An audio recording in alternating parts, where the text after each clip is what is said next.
పేరయ్య అనే టీడీపీ నాయకుడు Varikuntapadu police station వద్ద పోలీసు విచారణలో ఉండగా గుండెపోటుతో కుప్పకూలడంతో ఆయన పరిస్థితి విషమంగా మారింది.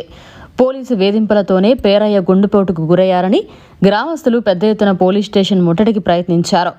దీంతో వరికుంటపాడు పోలీస్ స్టేషన్ వద్ద తీవ్ర ఉద్రిక్తత వాతావరణం నెలకొంది.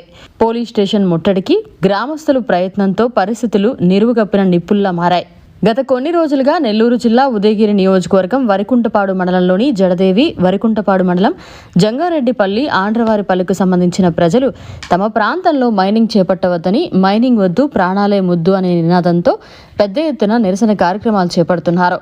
దీనిలో భాగంగానే ఇటీవల వరికుంటపాడు వద్ద జాతీయ రహదారిపై గ్రామస్తులు పెద్ద ఎత్తున రాస్తారోకో నిర్వహించారు. దీనికి వ్యతిరేకంగా పోలీసులు అనేక మంది నోటీసులు అందజేసి విచారణకు పిలుస్తున్నారు.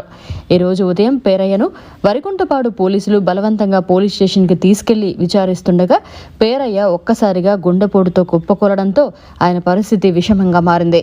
పరిస్థితి తెలుసుకున్న గ్రామస్తులు పెద్ద ఎత్తున పోలీస్ స్టేషన్ను ముట్టడించారు.